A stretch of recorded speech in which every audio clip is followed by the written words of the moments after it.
Okay, all right. Well, let's start. What's your name? Gina, Gina. Okay, Gina. Where you from? Fayetteville, North Carolina. You from Fayetteville? Yes. All right. Well, what brings you to Charlotte? My granddaughter was murdered by her dad's sister, and I came here for the funeral, and I relapsed. Okay. All right. Sorry about that.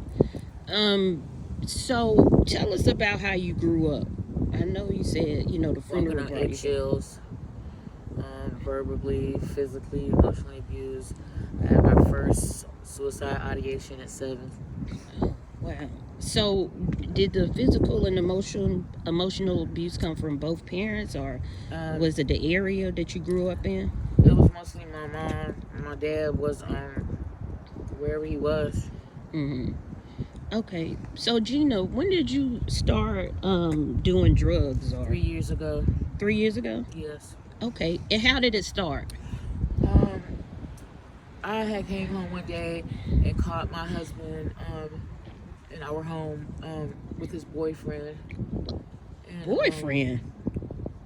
yeah. And I left to go stay with my grandson's father and his girlfriend because my daughter and him are still, like social and everything. So they allowed me to come stay there until I could move. And he shot his girlfriend in the head right in front of me. And I let a friend, that I thought was a friend, tell me to just try it. It would calm me down. Hmm. So what was you trying? Was it crack or Crack. it was crack? So you just immediately started smoking the crack. Was it smoking it or? Well, I tried it, and when I tried it, I was upset, Hmm. and it did calm me. It calmed me down. It calmed you down. So is that the only feeling you got from smoking It the is crack? extremely addictive. Most of the time, like I had a friend who asked me how this crack made me feel, and I told her that I would not tell her because I did not want to pique her interest.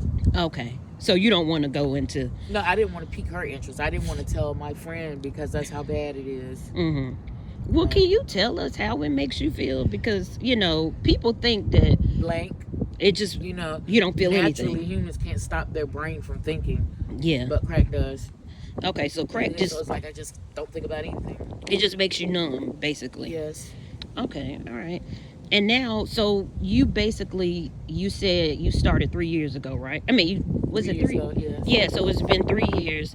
What do you plan on doing? Because like with the elements, it's cold and stuff right now. Well, I have a home in Fayetteville, Mm-hmm.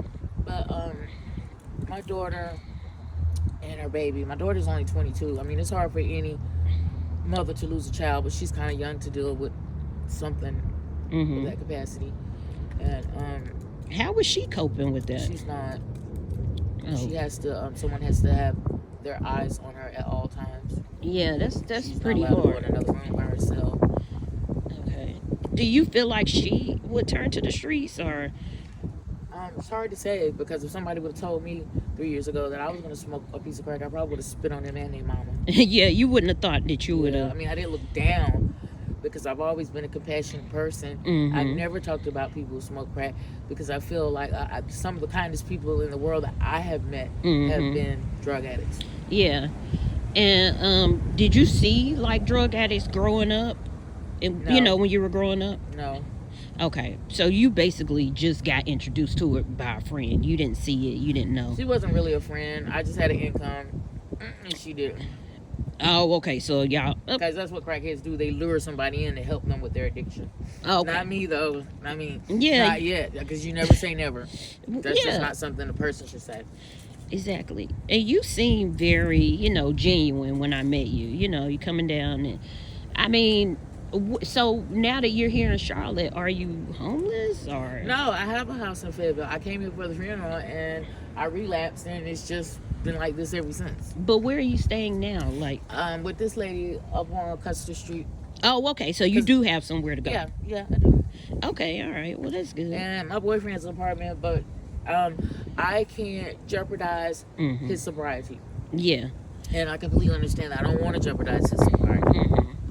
And I know I mean, just talking to him, I know he's worried about you being out here because this is I mean, right now it's cool because it's during the day. And it still could be dangerous during the day, but this is a dangerous area. That's why I have these.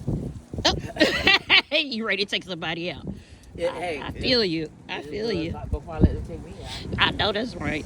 So, what are your goals like to get out of this situation and get back clean? I'm going to the mental ward today, and I'm just going to take it from there.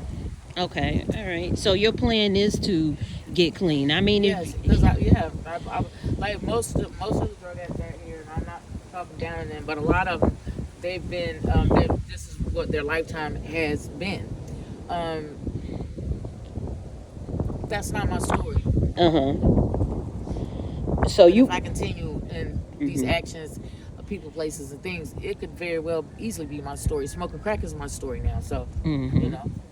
But you can change I don't that have story. I don't have a desire. It's like I am having a spiritual warfare within myself.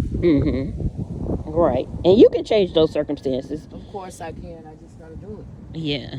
So, all right. I'm just gonna say, how old are you? I'm sorry, I didn't 52. even. 52. Yes. I want you to give somebody some advice, Gina, that could land in your situation, and be back out here on the streets.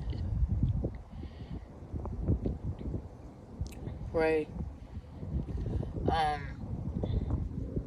To your higher being, whatever it may be. Mm-hmm. Definitely don't listen to friends that are already doing drugs. Right. If you have a friend that's doing drugs, they're not really your friend. Exactly. And if you really consider them your friend, cut them off. Right. Because my friend is dead and gone, and here I am. Mm-hmm. Yeah. But you're gonna get out of the situation. You're gonna come up. All right, Gina. Well, we're gonna close out, and hopefully, we'll be able to talk to you again, and be able to see where your story leads. Because I believe in you. I know you can get out of this. Thank you. All right, you're welcome.